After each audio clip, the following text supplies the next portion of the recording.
출애굽기 12장 1절로 14절의 말씀을 저와 여러분들이 한 절씩 나누어서 교독하겠습니다. 출애굽기 12장 1절로 14절의 말씀을 교독하겠습니다. 제가 먼저 1절 읽겠습니다.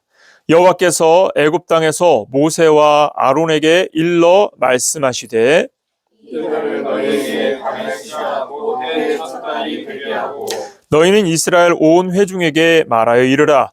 이달 열흘에 너희 각자가 어린 양을 취할지니 각 가족대로 그 식구를 위하여 어린 양을 취하되 그 어린 양에 대하여 식구가 너무 적으면 그 집의 이웃과 함께 사람 수를 따라서 하나를 취하며 각 사람이 먹을 수 있는 분량에 따라서 너희 어린 양을 계산할 것이며 너희 어린 양은 흠없고 1년 된 수컷으로 하되 양이나 염소 중에서 취하고 이날 양 나흘 날까지 간직하였다가 해질 때에 이스라엘 회중이 그 양을 잡고 그 피를 양을 먹을 집 좌우 문설주와 임방에 바르고 그다음에 그 고기를 불에 구워 물기름과 쓴 나물과 아울러 먹되 날것으로나 물에 삶아서 먹지 말고 머리와 다리와 내장을 다 불에 구워 먹고 아침까지 남겨두지 말며 아침까지 남은 것은 곧 불사하라. 너희는 그것을 이렇게 먹을지니 허리에 띠를 띠고 발에 신을 신고 손에 지팡이를 잡고 급히 먹으라. 이것이 여호와의 유월절이니라. 내가 그 밤에 애굽 땅에 돌아다니며 사람이나 짐승을 막론하고 애굽 땅에 있는 모든 자손난 것을 다 치고 애굽의 모든 신을 내가 심판하리라. 나는 여호와라. 내가 애굽 땅을 칠 때에 그 피가 너희가 사는 집에 있어서 너희를 위하여 표적이 될지라. 내가 피를 볼 때에 너희를 넘어가리니 재앙이 너희에게 내려 멸하지 아니하리라. 너희는 이를 기념하여 여호와의 절기를 삼아 영원한 규례로 대대로 지킬지니라. 아멘. 자, 성탄절입니다. 우리 함께 인사합시다. 메리 크리스마스. 자리에 앉겠습니다. 얼마 전인가요? 좀 되었는데 제 딸이 저에게 하루는 전화를 해서 저희 집에서 있지 않을 때의 일이죠. 전화를 해서 무척 화난 목소리로 막 흥분을 해가지고 이야기를 전합니다. 얘가 왜 이렇게 화가 났을까? 사실은 뭐 자랑하려는 하는 말이 아니라 별로 이렇게 화를 내는 스타일은 아니잖아요. 모든 것을 그냥 웃으면서 잘 소화하는 친구인데 갑자기 막 화가 나가지고 전화를 했어요. 그래서 무엇 때문에 그런지 가만히 들어보니까 어느 교회에 주일학교를 아이들을 데리고 갔는데 이제 성탄이 다가오니까 주일학교에서 아이들에게 앞에 나와서 하나님께 선물을 달라고 편지를 쓰라 그러면서 아이들을 불러가지고 선물 쓰도록 그렇게 하더라는 겁니다. 뭐 선물을 주려고 그렇게 했겠죠. 좋은 의도인데 근데 이제 화난 것은 성탄이 다가오면 성탄의 의미가 무엇인지를 가르쳐주고 그리고 우리에게 구속자로 오신 예수 그리스도의 탄생을 기념하는 날로서 우리 아이들에게 뭔가 교육적으로 좋은 방향의 교육을 하면서 하면 좋을 텐데 앞뒤 설명은 아무것도 없이 와서 우리 선물 받자, 선물을 위해서 편지를 쓰자 이렇게 하는 걸 보면서 막 화가 난 거예요. 성탄절이 마치 선물 받는 날인 것처럼 하는 것이 이렇게 하는 게 맞냐 그러면서 저한테 따지듯이 제가 한 게 아닌데 저한테 따지듯이 얘기하더라고요. 그 전화 통화를 받으면서 성탄의 의미, 현대시대의 우리에게 성탄은 어떤 의미인가를 다시 한 번 더 생각하는 시간을 가졌습니다. 과연 여러분들에게는 성탄은 어떤 의미입니까? 현대시대는 성탄이 두 가지의 관념으로 이해가 되는 것 같아요. 첫째로는 유희, 말 그대로 즐거움으로 희락을 누리는, 그래서 뭐 연인들은 데이트를 즐기는 날, 그리고 가족들은 여행을 가는 날, 아니면 어떠한 자기의 즐거움을 위해서 무엇을 하는 날로 정하는 그러한 하나의 주류가 있다면 하나는 그저 방관, 아무것도 필요 없어. 그냥 이 하루는 그냥 쉴래. 그리고 무심하게 지나가는, 여러분들에게는 어떤 성탄입니까? 우리가 성탄을 생각할 때 잊지 말아야 될 것은 이 성탄 일이 우리에게 전달하는 메시지의 의미를 우리가 되새기는 것이 성탄의 가장 중요한 기념일의 목적이 아닌가 생각을 합니다. 인간에게 기념일이 필요한 이유는 있는 동물이고 망각의 동물이다 보니까 사실은 우리의 의식 속에 하나님의 사랑을 이야기하지만 그 사랑이 어떤 사랑인지에 대하여서 매일매일 상고하진 않거든요. 그런 의미에서 자신의 독생자를 이 땅에 보내신 사랑, 그리고 그 독생자의 보혈의 피로 우리를 값주고 사신 이 하나님의 사랑을 확정하시기 위하여 이 땅에 오신 예수님의 탄생, 그러한 관점에서 본다면 우리가 예수님 하나님의 사랑의 의미를 되새기고, 그러한 관점에서 이 성탄의 의미는 우리가 어떻게 준비해야 되는지를 생각해야 되는 날이 아닌가 생각을 했습니다. 그런 의미에서 어떤 말씀을 나눌까를 생각할 때 모든 성탄의 출발이 되어지는 이 영적 암시가 담겨져 있는 것이 바로 유월절에 있지 않는가라는 사실을 확인케 되어졌습니다. 여러분들이 잘 알듯이 유월절은 첫째, 구원의 날입니다. 이스라엘 백성들이 애굽 땅에서 해방되어지는 해방의 날이고, 또한 죽음에서 살아나는 생명의 날이기도 합니다. 애굽의 마지막 10번째 재앙은 애굽에 있는 모든 첫 것을 다 죽이는 재앙이지 않습니까? 이 첫 것에 갖고 있는 의미는 무엇입니까? 첫 것은 모든 것을 대표한다는 대표성을 갖고 있고, 그런 의미에서 첫 것의 죽음은 모든 것의 죽음을 상징하고 있다는 것을 잊어서는 안 됩니다. 그러니까 첫 것의 죽음은 그 땅에 있는 모든 것들이 죽음에 던져졌음을 선포하는 현장이다라는 사실을 말하는 겁니다. 사망이 선포되어지는 현장입니다. 그곳에서 유일하게 살 수 있는 길이 무엇이냐면 바로 유월절 어린 양의 보혈의 피를 문지방에 발라놓고 보혈의 피 안에 거하는 자만이 생명을 얻는, 그래서 구원의 역사가 이루어지는 날이다라고 말할 수 있는 것이죠. 예수님이 십자가에 달리신 날도 유대인의 절기 중에서 어떤 절기였죠? 요한복음을 계속 상고하고 있는데 무슨 절기였습니까? 여러분, 센스는 있어야지. 지금 보세요. 6월절 얘기를 왜 했겠어요? 그렇죠. 6월절에 잡히셨어요. 6월절 전날에 십자가형에 처해지시고 6월절의 시작인 무교절에 예수님께서 부활하시는, 그래서 사실은 이 6월절이 바로 이 구원의 날과 깊이 연관되어 있다는 것은 십자가의 죽음으로도 우리에게 증명하고 있습니다. 그러면 이 6월절을 통해서 하나님께서는 우리에게 뭘 말씀하려고 하셨는지를 생각한다면, 예수님의 성탄이, 예수님의 이 땅에 오심을 맞이하는 우리가 어떠한 관점에서 이 성탄을 보내야 하는지를 생각하게 할 수 있는 좋은 아이디어를 우리에게 주신다, 교훈을 주신다라고 생각을 했습니다. 그런 의미에서 이 6월절은 어떤 의미일까? 첫 번째, 여러분, 6월절에서의 첫 번째 의미는 무엇이냐면 한번 따라해 봅시다. 모든 것을 새롭게 시작하는 날. 예, 모든 것을 새롭게 시작한다는 것입니다. 6월절의 핵심이 무엇입니까? 오늘 본문 2절을 다시 한 번 더 보도록 합시다. 2절 말씀입니다. 같이 한번 읽어볼까요? 시작. 이 달을 너희에게 달이 시작, 곧 해의 첫 달이 되게 하고. 이 날이 모든 것의 시작이 되게 하라라고 말을 하고 있습니다. 다시 말하면 이스라엘 역사의 새로운 출발의 날입니다. 이 날이 이스라엘 역사에 있어서 원년이 되어지는 것이죠. 왜냐하면 새롭게 태어난 날이잖아요. 새롭게 시작하는 날이기 때문에. 다시 말하면 우리에게 주신 구속의 은혜, 예수 그리스도께서 우리에게 부여하신 것은 무엇이냐면 새로운 피조물로 새롭게 시작하도록 우리를 부르셨다는 사실을 잊지 말기를 예수님의 이름으로 축원합니다.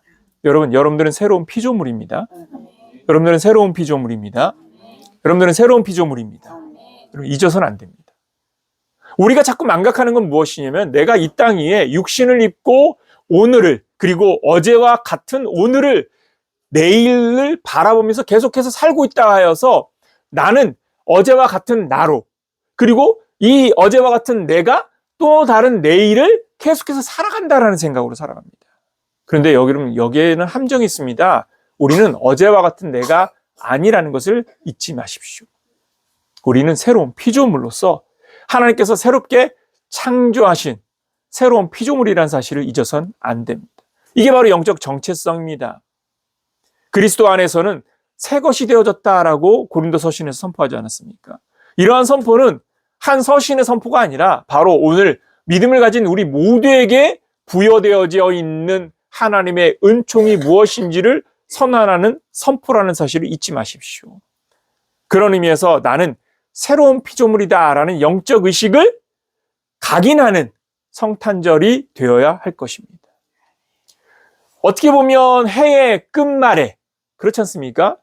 12월에 25일이면 앞으로 며칠 후면 한 해가 끝납니다. 저는 그런 의미에서 이 날들, 이 성탄의 기점으로부터 우리가 이 한 해를 마무리하는 시간까지 무엇을 계획하는 시간이 되어야 될까?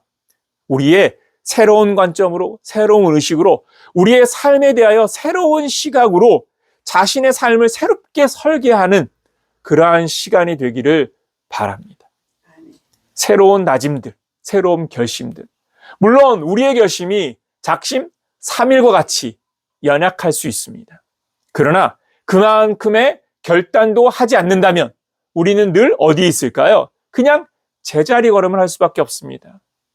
하나님이 우리에게 주시는 은혜는 하나님의 뜻 안에서 새로운 깨달음과 새로운 인지를 통해서 하나님 앞에서 무엇인가를 계속해서 결의하도록 우리에게 동기를 계속해서 불어넣는 것이 하나님의 은혜라는 것을 잊지 마십시오.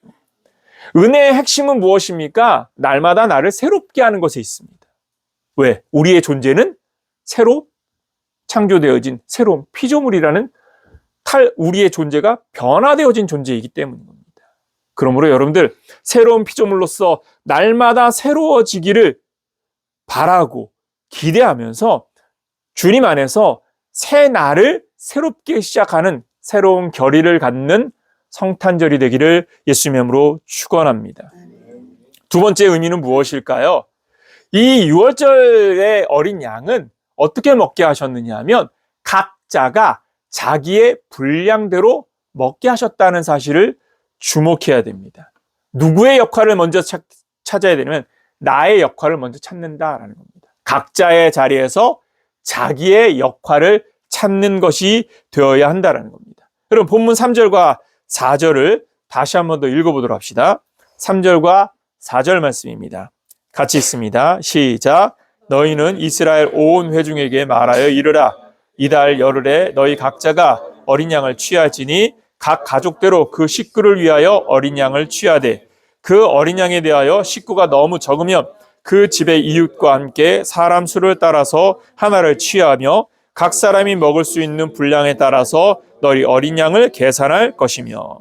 자, 3절과 4절에서 반복적으로 나타나고 있는 방향성이 무엇입니까? 각자가 어린 양을 취할지니 각 가족대로 그 식구를 위하여 어린 양을 취하되 4절의 하반절에 보면 각 사람이 먹을 수 있는 분량에 따라서 너희 어린 양을 계산할지며. 핵심은 무엇이면 각자라는 것입니다. 한 사람 한 사람에게 하나님이 개인에게 역할을 찾고 있다는 것입니다. 여러분들에게 하나님께서 달란트를 부여하셨다는 사실 잊지 마십시오. 나에게 부여되어져 있는 무엇이 있다? 예, 한번 따라해 봅시다. 나에게 부여하신 달란트가 있다. 여러분, 하나님께서 우리에게 각자에게 부여되어진 달란트를 주었다는 말의 의미는 무엇이냐면 그 달란트의 결과물을 찾으시겠다라는 의미라는 사실을 잊어서는 안 됩니다. 신앙생활에서 우리가 잊지 말아야 될 것은 누군가에 의하여서 하는 일은 없습니다. 우리가 공통적으로 단체가 공용으로 추진하는 어떤 그 공동의 목표들은 있을 수 있겠죠. 그러나 그 공동의 목표를 수행하는 현장에서도 결국은 자기의 역량과 역할은 누구의 몫이냐? 나의 몫이라는 것을 잊어서는 안 됩니다. 누군가가 대신하는 것은 없습니다. 내가 해야 되는 것입니다. 누가 해야 된다고요? 내가 해야 되는 것입니다. 그래서 그리스도 안에서 우리가 가져야 될 의식은 뭐냐면 내가 할 역할이 무엇인지를 찾는 고민이 있어야 되는 것이죠. 신앙생활을 할 때에 우리가 신앙생활을 하면서 갖는 유혹이 뭐냐면 편의성입니다. 그러니까 인간의 삶은 개인의 편의성을 추구하다 보니까 발전하게 되어져 있습니다. 왜냐하면 내가 조금 더 안락하고 평안하게 살기 위하여서 간단한 조작만으로 뭔가를 해낼 수 있는, 그러니까 기술이 발전되어지고 그런 기술이 발전함을 통하여서 나의 삶이 안주하게 되거든요. 뭔가 나를 개선하는 노력이 기술의 발전으로 가는 것은 좋은데, 문제는 무엇이냐면 그러한 고민을 하는 사람은 그것을 발전시키면서 고민을 하지만 그것을 가만히 앉아서 쓰는 사람은 무엇하게 되느냐면 자기의 역할을 찾지 못한 채 무너져 버리게 되는 것이죠. 뭐가 되느냐? 게으름쟁이가 돼버리는 것입니다. 월2라고 예전에 그 영화 중에 그 쓰레기를 치우는, 우주에서 그 지구에 던져져서 그 영화의 내용에 보면 쓰레기를 치우는 자그마한 깡통 로봇이 주인공이 돼서 나오는 영화가 있습니다. 그 영화에 사람들은 다 어디에 가 있냐면 지구가 이제 망하면서 우주선을 타고 나가 있어. 근데 그 우주선은 어떠냐? 사람들이 전부 이동하는 침대 같은 그 이동 실리콘에 누워 있어. 그리고 사람들은 전부 돼지야. 동글동글해. 팔다리가 발전이 안 돼. 왜? 그 컨베이어 벨트 같은 곳에 타고서 이동하고 다니니까. 그가 거기에서 먹고 마시고 모든 걸 다 해결하니까 사람은 다 동그래. 손발이 발전이 안 되니까 움직이지 못해. 이게 무슨 말입니까? 어떤 누구는 자기의 문명의 개인의 발전을 위해서 노력하는 한 사람이 있지만, 그러나 그것에 대한 혜택을 보는 대부분의 사람들은 뭐 하는 거예요? 자기 역할을 찾지 않고 그 혜택에 묻어서 편의와 안락함에 묻어서 병든다라는 것을 보여주고 있습니다. 저는 이건 그러한 영화를 보면서 참 재미있게 보았던 것이 바로 그것이거든요. 우리가 나 개인의 역할을 찾지 않고 나 개인의 역량에 대해서 내가 해야 할 일들에 대하여서 고민하지 않고 그저 내 주변에 어떤 고민했던 사람들이 만들어 놓은 편의식성들을 내가 그냥 주워 먹기만 한다면 나는 뭐가 될까? 내 생활은 편할 수 있겠죠. 왜? 그 사람들이 발전시켜 놓은 것들을 내가 가질 수 있는 것, 그것으로 인해서 편의성은 있겠죠. 그러나 병든다라는 사실을 우리는 잊어서는 안 됩니다. 중요한 건 뭡니까? 자기의 발전을 위하여서 자기가 해야 할 일을 찾는 것이 중요하다는 것입니다. 교회에서도 마찬가지입니다. 공동체 원들이 각자 자기의 역할을 따라서 움직일 때에 내가 안 움직여도 되는 것처럼 보일 때가 있습니다. 그러나 여러분, 그것으로 인하여서 어떤 일들이 벌어졌을 때에 그 일이 벌어진 것으로 인한 기쁨과 감격과 즐거움은 그 일에 자기를 헌신한 사람이 누리는 것과 그저 가만히 바라보면서 되어진 것을 보면서 지켜보기만 하는 사람과 느껴지는 감정과 깨달음의 격차는 크다라는 것을 잊지 말기를 예수 이름으로 축원합니다. 그러므로 여러분들이 해야 할 일을 찾으시기를 바랍니다. 한 해에 대한 계획, 우리가 성탄의 현장에서 나를 새롭게 하실 하나님의 구속의 은혜 안에서 내가 새로운 인생과 새로운 아이덴티티로 내가 나의 삶을 계획할 때 잊지 말아야 될 것은 내가 할 일을 찾는 것입니다. 여러분들에게 다가올 2026년이 여러분들에게 어떠한 교회 안에서의 역할을 해야 할지를 고민하고 그 역할을 위하여 여러분들의 자리를 점하는 여러분들 되기를 예수님 이름으로 축원합니다. 그것이 바로 성탄이 되게 하는 행동이다라고 말할 수 있습니다. 그런데 여기에 또 하나의 숨겨져 있는 것이 있습니다. 여러분, 오늘 4절 말씀을 보면 그 집의 이웃과 함께라고 표현을 하고 있습니다. 여기 그 집의 이웃과 함께라는 말의 이 원어적 의미를 들여다보면 가까운 사람, 친한 사람이 아니라 그 사람이 원수이든 아니면 모르는 사람이든 자기와 가장 가까이 있는 모든 사람이다라는 뜻을 갖고 있습니다.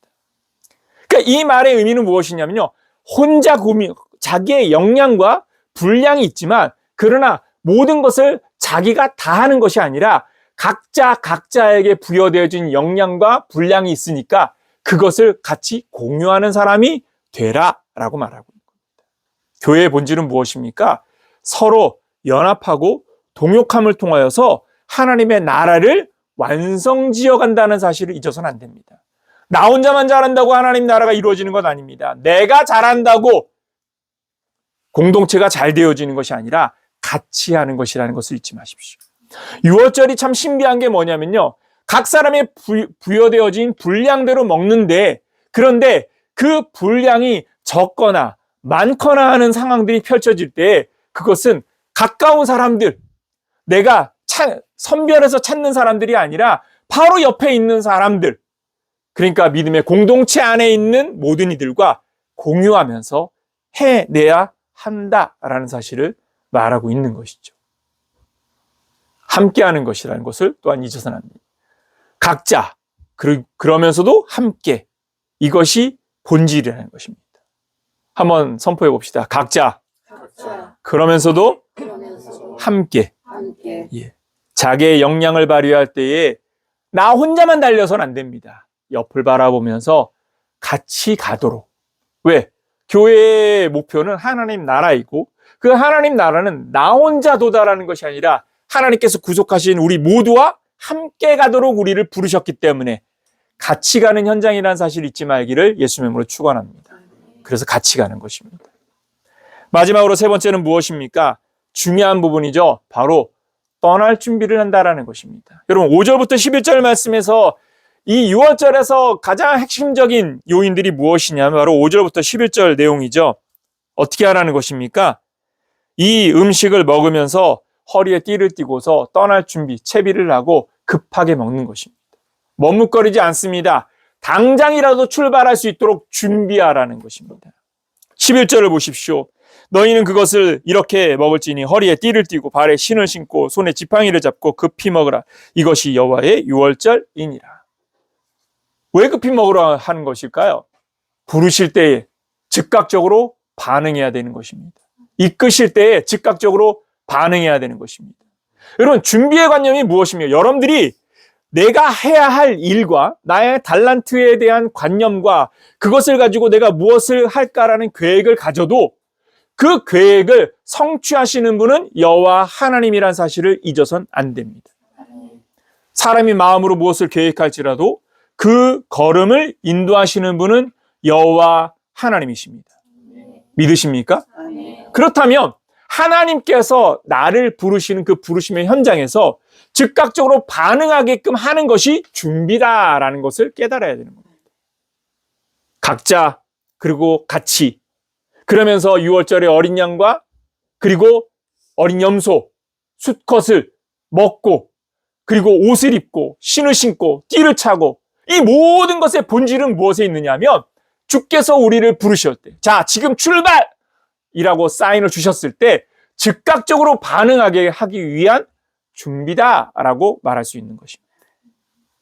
여러분, 성탄이 그런 의미에서 우리가 새로운 날들을 예비하신 하나님이, 우리를 위하여 내일을 준비하신 그 하나님께서 오늘 준비되어지게 하기 위하여 주신 날이라는 사실을 잊지 말기를 예수 이름으로 축원합니다. 그러니까 사실은 성탄은 분주하게, 아니면 그냥 나를 그냥 풀어 헤쳐놓고 가만히 앉아있는 그러한 날이 될 수가 없는 것입니다. 성탄은 내일을 준비하는 날로서 주께서 우리의 구속을 위하여, 바로 우리의 구원의 역사를 위하여 이 땅에 오신 출발의 날이지 않습니까? 예수님께서 오셨기 때문에 우리의 죄를 담당하신 십자가의 구속의 역사가 완성되어진 겁니다. 오심이 바로 출발을 준비하는 것이었다는 사실을 잊지 말기를 바랍니다. 그러니까 성탄은요, 그런 의미에서 우리가 그리스도 안에서 새로운 삶을 위하여 준비하는 날이라는 사실을 잊어서는 안 됩니다. 그런 의미에서 6월절과 맞닿아 있는 것입니다. 준비하는 날. 여러분, 여러분들이 하나님의 시민권자로서 하나님의 부르심에 응할 날들을 준비하는 자가 되기를 예수 이름으로 축원합니다. 우리가 이 땅에 살면서 자꾸 잊어버리는 건 뭐냐 하면 내 주변에서 이루어지는 일들과 또 사회인으로서 겪게 되는 수많은 일들 때문에 내가 돌아갈 본향이 하나님의 나라라는 사실을 자꾸 잊어버립니다. 그러다 보니까 욕망과 욕심이 우리의 마음에 자리 잡으면서 이곳에서 내가 어떻게 하면 더 잘 살까? 이곳을 더 윤택할까? 어떻게 하면 나를 더 즐겁게 할까에 대한 생각에 끌려가게 되어져 있습니다. 이게 인간의 본성입니다. 그런 본성에 이끌려 다니면 우리가 무엇을 놓치게 되느냐면 하나님 나라에 돌아갈 하나님의 백성으로서의 영적 아이덴티티를 상실해 버릴 수밖에 없다라는 사실을 깨달아야 됩니다. 그런 의미에서 이 성탄을 기점으로 여러분들의 의식과 생각을 새롭게 함으로 다음을 위하여 일하시는 하나님. 하나님의 준비는요, 참 놀라운 것이 우리가 생각하는 것 이상으로 내일을 준비하고 계시고 우리가 생각하는 것 이상으로 내일을 계획하고 계시고 그것을 진행하시면서 이루어 가신 하나님이라는 사실을 잊지 말기를 예수님으로 축원합니다. 제가 목회자로서 선교 사역을 담당하고 선교회를 운영하면서 느끼는 건 뭐냐면 제가 가지고 있는 생각보다도 더 많은 걸 준비하고 있다는 생각을 느낄 때가 너무 많습니다. 하나님께서는 더 많은 걸 준비하고 계시는구나. 그래서 그 하나님의 준비하심들을 생각할 때 그것을 묵상할 때마다 마음이 벅차오르고 야, 정말 하나님은 대단하시다. 여러분들에게도 마찬가지입니다. 여러분들이 하나님의 나라를 위하여 나에게 부여되어진 달란트를 어떻게 쓸까를 생각한다면 그렇다면 분명히 여러분들 안에 하나님께서 어떤 일을 해야 할지에 대한 꿈을 여러분들 안에 계속해서 불어넣어 주실 것입니다. 그것을 여러분들 쫓아가십시오. 그러면 그곳에 하나님의 영적 역사에 대한 경험들이 현장에서 만남의 경험들이 이루어질 것이고 그 만남들이 자기를 더 하나님을 신뢰하는 사람으로 나를 바꿔가게 만들 것입니다. 하나님은요, 가만히 앉아서 하나님, 나를 끌고 가세요. 하나님의 영적 사인들을 내게 보여주세요. 가만히 앉아있는 사람에게 그걸 안 보여주십니다. 어찌됐든 내가 더디든 아니면 내가 미숙하든 아니면 내가 고집이 있어서 하나님 앞에서 완벽하게 굴종하지 못하는 연약함을 갖고 있든 어떤 형태의 모습을 갖고 있든 간에 일어서 있는 사람, 어떤 형태의 모습을 갖고 있든 간에 한 발자씩 전진하는 사람, 어떤 형태의 모습을 갖고 있든 간에 그리스도께서 내 안에서 일하실 것이라는 그 신뢰를 포기하지 않고 그 주님과 함께 계속해서 일어나는 사람, 그 사람을 하나님께서는 반드시 끌고 가신다. 그에게는 반드시 하나님의 살아계심을 보여주시고 확정하신다는 사실을 잊지 말기를 예수님으로 축원합니다. 하나님이 저에게 주셨던 은혜가 바로 그겁니다. 저는 살아오면서 짧은 인생이지만 하나님, 저는 하나님 편에 합당하지 않은 사람이요. 저는 늘 그렇게 생각하거든요. 저는 하나님 앞에서 하나님의 은혜를 감당할 만한 능력도 실력도 지혜도 어떤 것도 없는 사람이라는 걸 인정합니다. 그렇기 때문에 늘 하나님 앞에 뭘 얘기하느냐. 나는 이렇게 부족한데 왜 저를 쓰시려고 합니까? 제가 아닌 대안이 얼마든지 있을 테니까 하나님, 이제 너 필요 없어. 그만 와. 언제든지 사인만 하십시오. 그럼 돌아서겠습니다. 제가 후회하지 않고 이 사역을 내려놓고 택시 운전을 하든 버스 운전을 하든 무엇을 해서든지 벌어먹고 살면서 그리고 하나님 나라에 가겠습니다. 근데 하나님께서 그만 와라는 말을 안 하시더라고요. 계속해서 저에게 가야 할 길들과 그리고 네가 감당할 일들에 대한 비전들을 계속 보여주시고 보여주시기만 한 것이 아니라 그 피로들을 내 앞에다 가져다 놓으세요. 머뭇거릴 수가 없어. 그걸 쫓아가니까 지금 여기에 와 있고 또 앞으로 더 멋진 은혜의 현장으로 저는 갈 것이라고 믿습니다. 여러분들에게도 마찬가지입니다. 여러분, 하나님께서는 여러분들 안에 일하고 계십니다. 저의 기도의 핵심은 뭔지 아십니까? 저와 함께하는 자들에게 이 꿈이 함께 전달되고 저와 함께하는 자들이 제가 부자가 되는 건 목적이 아니니까 나는 부자 되는 게 목표가 아니니까 나와 함께하는 사람들이 부자가 되고 또 나와 함께하는 사람들이 잘 되어서 그들이 하나님의 사역에 함께 동참하면서 하나님의 은혜를 같이 기쁨으로 누리는 저는 그걸 꿈꾸는 목사입니다. 그러므로 새로운 다짐과 결의들을 갖는 이 성탄절을 보내시기를 바랍니다. 그렇게 하나님의 은혜 안에서 다음을 준비하는 사람. 그래서 주께서 부르실 때 할렐루야, 아멘 하고 따라가기를 준비하는 여러분들 되기를 예수님의 이름으로 축원합니다. 이렇게 기도하겠습니다.